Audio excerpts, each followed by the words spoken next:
Alright, here we go. Another episode of Ear to the Streets, man. I've been waiting to sit down with this guy for a long time. Huge fan of his work, man.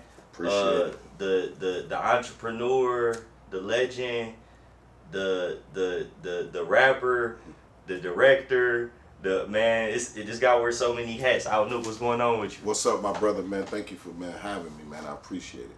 Yeah, man. So let's get into it. For sure. Where you from?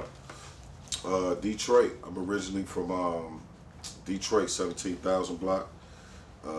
That's 6 Mile. That's Conant area. That's Davidson for a lot of people that don't know.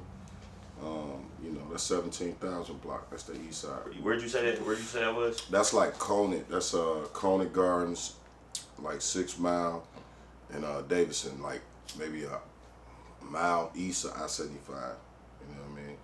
That's originally where I'm from, right there.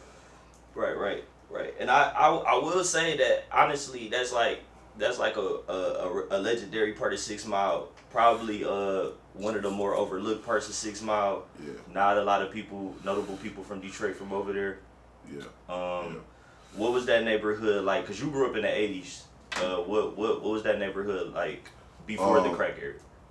Well, I grew up in the crack era. You know what I mean? So like me, I jumped off the porch early 90s, you know what I mean? So for me, it was just weird. Like, and then there was a few people that came from that area. A lot of people don't know Donald Goings is from that area. Donald Goings is a remarkable book writer that wrote numerous books, you know what I mean, back in the days, Dope Fiend and all of these type of movies that people are making movies out of.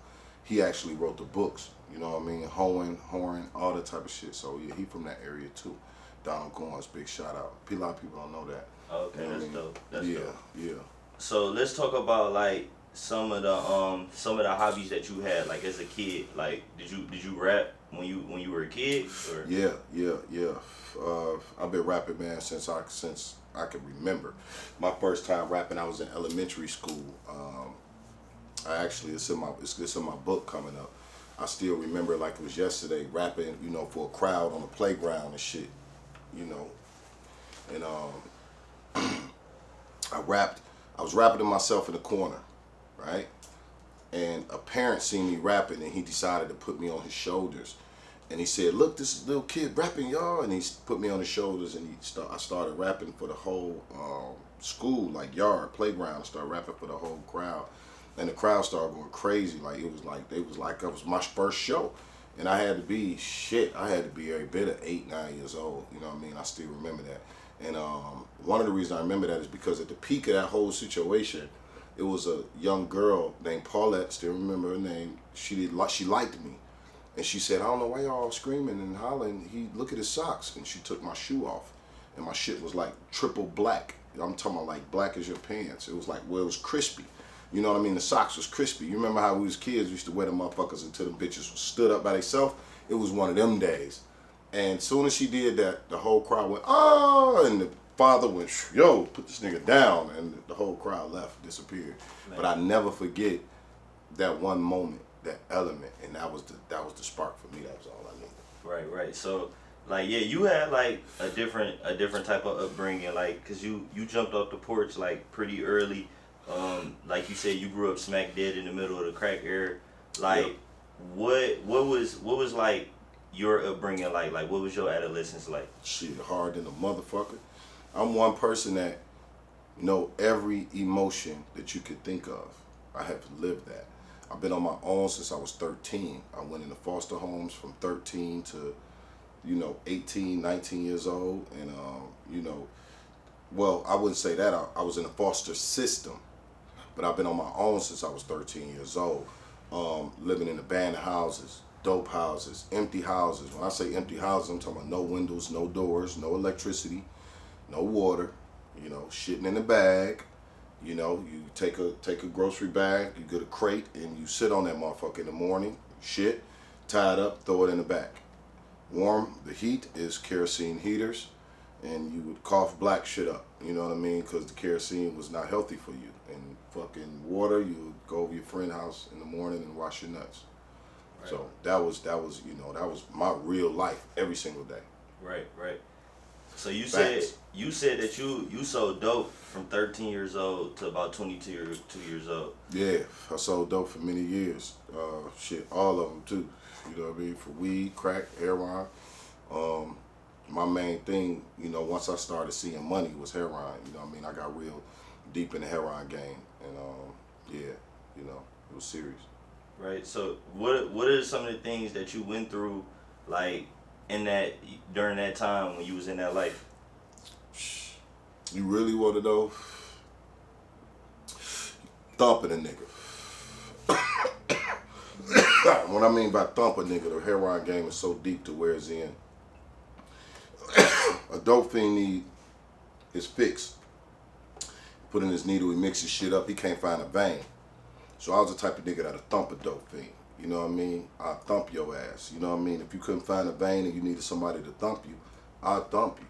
You know what I mean? Just to see you nod on my dope. You know what I mean? I used to have dope fiends that was shooting their groin. You know what I mean? You know, just wild shit, man. Like my finger right now is broke. If you look at that, it's a broke finger. I threw a brick on a dope fiend head on Million Man March Day. Remember years ago, this thing Million Man March. I was supposed to be there, but I was selling dope, and that morning I was on some shit, and me and dude got into it, and you know, yeah, so I broke my finger. But man, all type of shit, bro. Beat niggas with bats. I beat a dope fiend in the face with a bat. You know, shit like that still bothered me and still fucked me up because, you know, I would have a trap and the dope fiend that owned the house would steal my dope and then blame it on his best friend. You know what I mean? So it's like, okay, and I'm naive enough, not even thinking about him. I'm like, okay, tell your friend to come over. And his friend would come over and like knock on the door, and I'm standing behind the door with a baseball bat.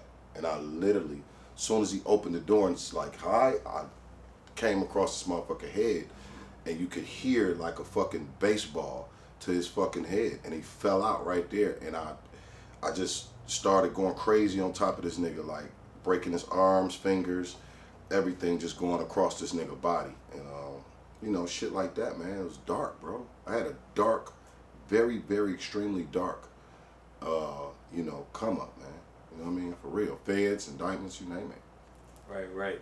So like even going through all of that, like living that type of lifestyle, when you was in it, was that shit kind of normal? Like how Yes. how did you look at it? You know what's crazy is that in this, and to be honest with you, I'm 45 years old. These things happened when I was 20, 21, 22, and it still affect me to this day. I still, you know, I don't know how to live calm, if I could tell you. You know what I mean? Life is good for me right now, but I don't even know how to be comfortable because I'm still trapped into what I've been through. You know what I mean? If that make any sense. I was just in my hotel room and people were screaming across the hall and shit, and they was hollering at each other, and I got anxiety. I was like, yo, I had to start fucking walking around and doing push-ups and shit because I caught real anxiety. I don't like nothing loud. I don't like balloons. I don't like July 4th. I don't like motherfucking loud music. I done been in high-speed chases, cars done flipped during loud music. You know what I mean? I done been in loud music cars, the whole fucking truck gets shot up 15 times, shit like that. So I don't like nothing loud. I don't keep shit away from me. So I'm still fucked up. You know what I mean? So every day back then, every day, what we used to call embrace pain. And that meant a nigga used to laugh at pain. Like I might wake up one day, I might wake up today, I'm in a high speed chase with the police. I might wake up today, a nigga that took this money from me. You know what I mean? I might wake up today, a nigga, one of my ops seen me, now I'm in a shootout. Crashed the car during the fucking shootout. You know what I mean? I used to have to laugh at that, like, damn, shit serious, man. Just laugh, cause if not, you fuck go, you know what I mean? What you gonna do? So it's even to this day and age, you know what I mean? I embrace pain. I don't let shit take me away. The shit that I done been through take a nigga totally away. You know what I mean? For real. So, yeah.